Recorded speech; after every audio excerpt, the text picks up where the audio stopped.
मेरा नाम जया है। मेरा पूरा बचपन बहुत तकलीफ में गुजरा था। हर चीज़ को तरस तरस के देखा करती थी। अपनी माँ के मरने के बाद सौतेली माँ के ताने सुने और उनकी मार खाती रही। सोचा था कि बड़ी हो जाऊंगी तो शादी हो जाएगी और क्या पता अगले घर में सुकून की सांस मिल जाए। मगर मेरा ये ख्याल भी गलत साबित हुआ।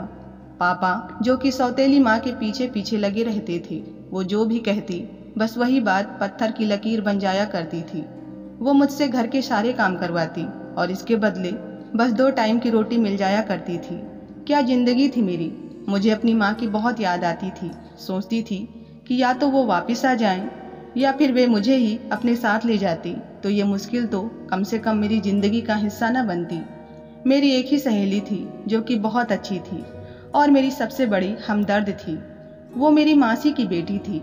उर्मिला मासी मेरी माँ की दोस्त थी और उन दोनों के बीच सगी बहनों वाली मोहब्बत थी। माँ के जाने के बाद भी वो मुझसे बहुत मोहब्बत करती थी। उनका कहना था कि वे मेरी सगी मासी हैं। पूरी दुनिया में शायद वो एक ही थी जिनको मुझसे हमदर्दी और मोहब्बत थी। उनका घर भी हमारे घर के बराबर ही था।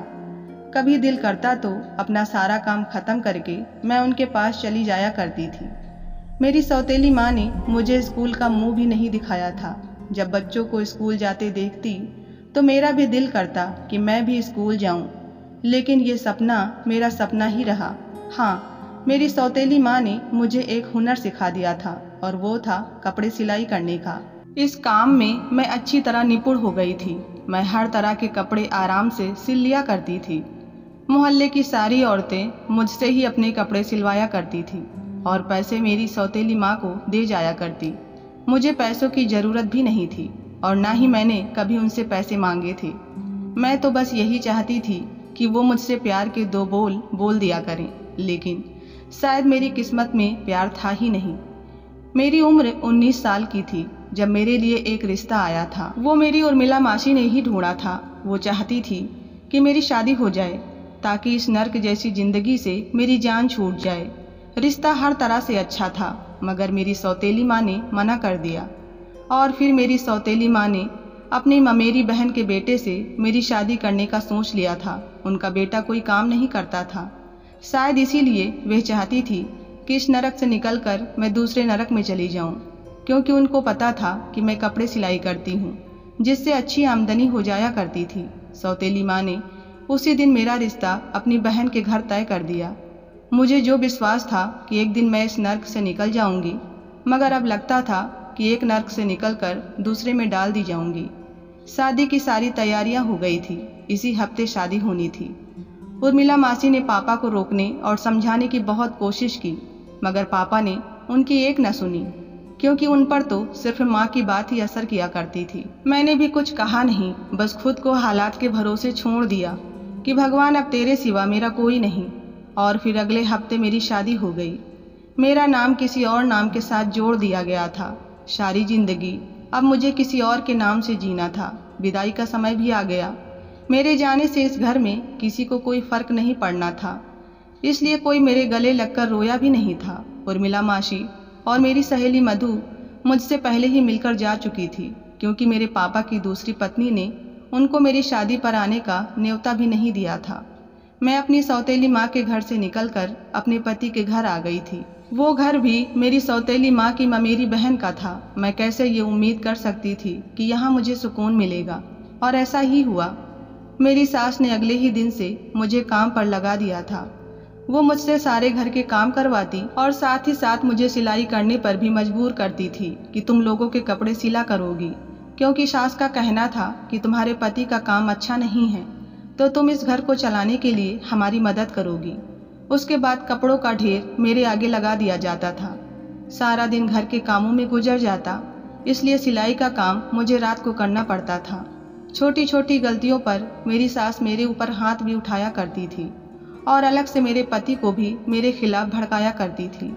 मेरे पति भी मेरे पापा की तरह ही था। जैसे पापा अपनी दूसरी पत्नी की बातें मानते थे, वैसे ही मेरा पति अपनी माँ की बातें माना करता था। वो भी उनकी बातों में आकर मुझ पर हाथ उठाता, मारता पीटता, और ये सब मुझे सहना पड़ता था, क्योंकि मेरे आगे पीछे कोई बोलने वाला नहीं था। और ना ही कोई ऐसा ठिकाना था जहाँ मैं चली जाती। मैं सोचती थी कि अब सारी जिंदगी इन दोनों बहनों के जुल्म सहन करते हुए ही गुजर जाएगी। काश कि कोई हल होता। क्या मेरी जिंदगी कभी आसान होगी? ऐसा क्या करूं जो सब कुछ अच्छा हो जाए? मेरी हिम्मत अब जवाब देने लगी थी। मैं थक गई थी काम करते करते। मैंने कोई इतना बड़ा पाप नहीं किया था जो कि मुझे सजा मिल रही थी। मैं क्या करूं? पति जैसा भी था उसको मेरी ढाल बनना चाहिए था, मुझे दूसरों से बचाना चाहिए था, पर वो भी अपनी माँ के साथ मिलकर मुझ पर जुल्म करता था। मुझे अपनी जिंदगी में खुशियाँ आने की कोई उम्मीद नजर नहीं आ रही थी। ऐसा लगता था कि जैसे मेरी जिंदगी से बहार रूठ चुकी है। अपनी जिंदगी बदलने के बजाय मैंने अपनी दुख भरी जिंदगी से समझौता कर लिया था। मेरी सास ने मेरे घर से निकलने पर भी पाबंदी लगा दी। मेरी शादी को 6 महीने गुजर चुके थे और ये महीने मैंने किस मुश्किल से गुजारे थे ये मैं ही जानती थी। रातों को जाग जाग कर कपड़े सिलाई करती और दिन भर घर के काम किया करती थी। पापा एक बार भी मुझसे मिलने नहीं आए थे। मैं इसी उम्मीद में थी कि शायद उनको कभी मेरा ख्याल आ जाए, मगर ऐसा नहीं हुआ था। फिर एक दिन मेरी सहेली मधु मुझसे मिलने आ गई। वो तो भगवान का शुक्र था कि मेरी सास उस दिन घर पर नहीं थी। वो मेरे पति को साथ लेकर कहीं गई हुई थी। मधु को देखकर जैसे दिल को एक सुकून सा मिल रहा था। इतनी खुशी कभी नहीं हुई थी जितनी उसे सामने देखकर हो रही थी। वो मेरी बचपन की सहेली ही नहीं, मेरी बहन भी थी। उसने मेरा उतरा हुआ चेहरा देख लिया।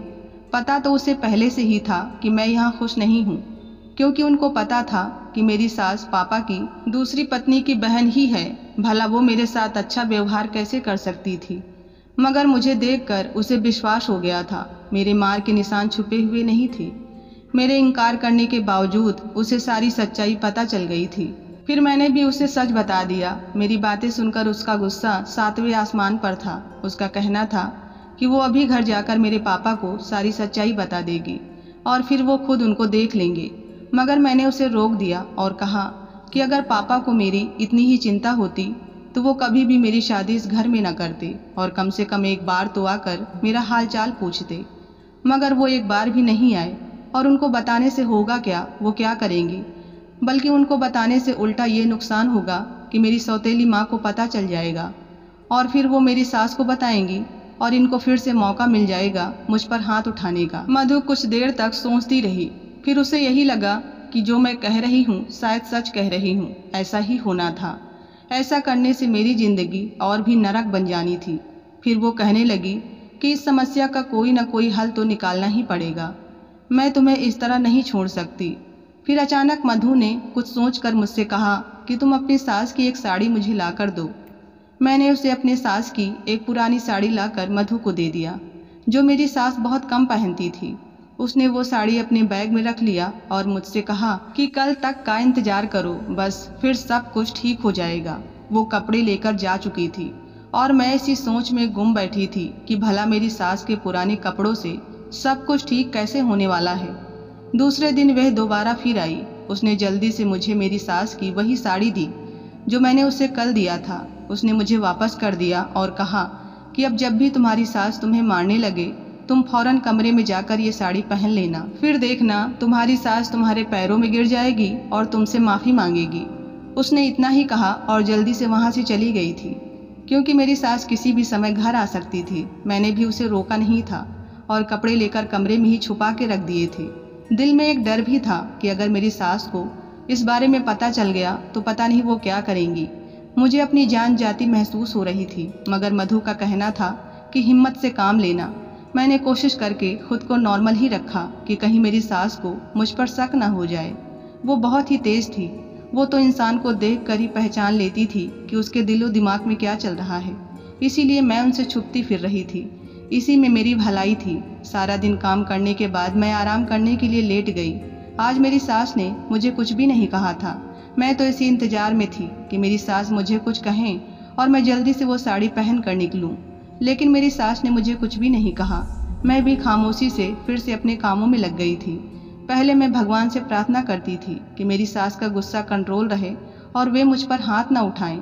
लेकिन मैं आज खुद ही भगवान से प्रार्थना कर रही थी कि मेरी सास गुस्सा करे और मैं वो साड़ी पहन लूं। आखिर देखूं तो सही कि होता क्या है। मगर आज वो सारा दिन चुप रही, लेकिन मुझे पता था वो एक दिन से ज़्यादा ऐसे नहीं रह सकती। अगले दिन वो जरूर कुछ करेंगी, और ऐसा ही हुआ। अगले दिन सुबह नाश्ते के बाद वो बोलती ही जा रही थी। उन्हें जाने किस बात पर गुस्सा आ रहा था जो वो मुझ पर निकालने के लिए बेचैन थी। और आज जैसे ही वे मुझे मारने के लिए दौड़ी, मैं फौरन कमरे में भाग गई और वो साड़ी पहन ली। और फिर जैसे ही कमरे से बाहर आई तो ये देखकर मेरी रूह कांप गई थी, क्योंकि मैंने देखा कि मेरी सास नीचे जमीन पर बेहोश पड़ी थी। मैं हैरान सब कुछ देख रही थी। अभी थोड़ी देर पहले तक वो बिल्कुल ठीक थी, मुझे मारने वाली थी, और अब अचानक से उन्हें पता नहीं क्या हो गया था। मैंने अपने पति को बुलाया, फिर उन्हें होश में लाने की कोशिश की। होश में आने के बाद मेरी सास बिल्कुल बदल गई थी। वो तो पहले वाली मेरी सास रही ही नहीं थी। अब वो मेरा बहुत ख्याल रखने लगी थी, और अब तो उन्होंने मुझे लोगों के कपड़े भी सिलने से मना कर दिया था, और अब घर के कामों में भी वो मेरी मदद किया करती थी। मुझे हैरत होती थी कि आखिर ऐसा कैसे हो सकता है कि कोई अचानक इतना बदल जाए। सब कुछ मेरी समझ से बाहर था। मेरा पति भी अब मुझे कुछ नहीं कहता था। मेरी सास भी मेरे पति से मेरी बात मानने के लिए कहती थी। आखिर उस साड़ी का क्या राज था मुझे मालूम नहीं था, मगर मेरी जिंदगी बदल गई थी। मैं अब बहुत ही आराम से रह रही थी। लेकिन मेरी सौतेली माँ से ये बात कब तक छुपी रह सकती थी। उसे तो विश्वास ही नहीं हो रहा था कि ऐसा भी हो सकता है। वो घर आई ताकि अपनी बहन को दोबारा से मेरे खिलाफ कर सके। सौतेली माँ ने शादी के समय ही कह दिया था कि वो मेरे साथ जरा भी नरमी न रखें, जितना हो सके मेरे साथ बुरा सलूक करें, और मेरी सास ने ऐसा ही किया था। लेकिन जब मेरी सास का व्यवहार मेरे साथ अच्छा हो गया तो मेरी सौतेली माँ को ये बात हजम नहीं हो रही थी।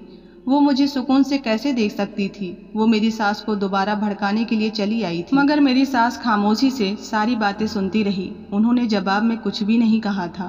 फिर सौतेली माँ ने मेरे पति को मेरे खिलाफ करना शुरू कर दिया। वो भी खामोशी से उनकी सारी बातें सुनते रहे। और फिर मेरे पति ने कहा कि वो पहले से ही मेरे साथ बहुत गलत कर चुके हैं, अब और ज़्यादा नहीं करेंगे। और मेरी सौतेली माँ से कहा था कि अब तुम हमारे घर से जा सकती हो। मेरी सौतेली माँ वहाँ से आग बबूला होकर निकल चुकी थी। उनको अपने कानों पर विश्वास नहीं हो रहा था कि वे सब उसे घर से निकाल देंगे। एक दिन मैंने मधु को घर बुलाया और उससे पूछा कि उसने उन कपड़ों के साथ क्या किया था जिसकी वजह से मेरी सास और मेरे पति का रवैया अच्छा हो गया है। मुझे कारण जानना था कि आखिर इन सब के पीछे का कारण क्या था। मधु का कहना था कि कारण जानकर तुम क्या करोगी, मगर मुझे इस मामले की सच्चाई जानना जरूरी था। मेरे मजबूर करने पर उसने बताया कि उसने मेरी सास के कपड़ों पर काला जादू करवाया था ताकि वो मेरे साथ अच्छा रवैया रखें। उसने मुझे बताया कि वो एक ऐसे बाबा को जानती हैं जिससे ये काम करवाया जा सकता था, और तभी तुम्हारी सास का व्यवहार अच्छा हो गया था। मगर मुझे एक बात समझ नहीं आई थी कि जादू तो सिर्फ सास के कपड़ों पर हुआ था, मगर मेरा पति क्यों मेरी इतनी तरफदारी करने लगा था। और अब तो मेरा पति मेरा बहुत ही ध्यान रखने लगा था। ऐसा लगता था कि जैसे मैं उसके लिए बहुत ही कीमती चीज़ हूँ। जब मैंने यही बात मधु से पूछी तो वो भी कहने लगी कि हाँ, बात तो तुम ठीक कह रही हो, जादू तो सिर्फ मैंने सास के कपड़ों पर ही करवाया था, तो तुम्हारे पति पर इसका असर कैसे हुआ। फिर मेरी सहेली ने समझाया कि हो सकता है तुम्हारा पति तुम्हारी सास की बात मानता था। अगर तुम्हारी सास ही तुम्हारे पति को तुम्हारे खिलाफ नहीं करेगी तो जाहिर सी बात है वो भी अच्छा हो ही जाएगा। मुझे यह सब जानकर कोई खुशी नहीं हुई थी, बल्कि मेरी आंखों में आंसू भर आए थे। मैंने मधु से कहा कि जादू करना कोई अच्छी बात नहीं, और फिर जादू टोने में मैं विश्वास भी नहीं करती। और दूसरा ये कि बस जादू के असर से ही वो लोग अच्छे बने हुए थे, उनको अपनी गलती पर कोई शर्मिंदगी नहीं थी। अगर ऐसा था तो मुझे ये झूठी और बनावटी हमदर्दी और मोहब्बत नहीं चाहिए थी। मैं हमेशा से सच्ची मोहब्बत की प्यासी थी जो मुझे आज तक नहीं मिली थी। मुझे अपने पति की सच्ची मोहब्बत चाहिए, जादू के असर से की गई बनावटी मोहब्बत नहीं। इस बनावटी मोहब्बत से तो अच्छी मेरे पति की मार और बुरा व्यवहार है। कम से कम वो सच्चा तो है। मधु मुझे समझाने लगी कि अगर जादू के असर से ही तुम्हारी जिंदगी में थोड़ा बहुत सुकून आया है तो उसमें गलत क्या है। मगर गलत तो था। आखिर कब तक मैं जादू के असर से इनके जुल्म से बचती रहती। मेरी जिंदगी हकीकत में उस समय बदलती जब वो लोग दिल से इस बात को मानते कि वो गलत हैं। मैंने वो कपड़े उसी समय सास के कमरे में रख दिए। मैं चाहती थी कि वो हकीकत में बदले। अगर मेरी किस्मत में खुशी लिखी थी तो मुझे जरूर मिलनी थी, और अगर नहीं थी तो फिर किसी से क्या गिला शिकवा। मधु वापस चली गई थी। अब इस बात को 7 दिन गुजर गए थे जब अचानक से मेरी सास पहले वाली झगड़ालू औरत बन गई थी। मुझे बातें सुनाती, मुझे ताने देती, मौका मिलता तो मुझ पर हाथ भी उठाती। मगर मैं उनकी सारी बातें खामोशी से सह रही थी, क्योंकि कहीं न कहीं मुझे पता था कि मुझे ये सारी ज़िंदगी ही सहना है, तो मुझे इन सब की आदत डाल लेनी थी। मगर एक दिन, इससे पहले कि मेरी सास मुझे मारती, किसी ने उनका हाथ पकड़ लिया था। मैं आंखें बंद किए खड़ी थी। मुझे थप्पड़ ना मिलने पर हैरत हुई और आंखें खोल कर देखा तो मुझे विश्वास नहीं हुआ था।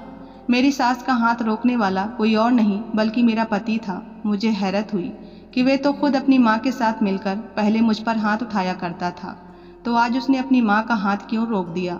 मेरे कानों को विश्वास नहीं हुआ। उसने कहा कि आज के बाद वो अपनी माँ को कभी मुझ पर कोई जुल्म नहीं करने देगा। वो बदल गया था। क्या ये सच था? मुझे विश्वास नहीं हो रहा था। मेरी सास ने उससे बहुत कहा कि सारी गलती तुम्हारी पत्नी की है, इसने आज घर का फर्श ठीक से नहीं धोया है।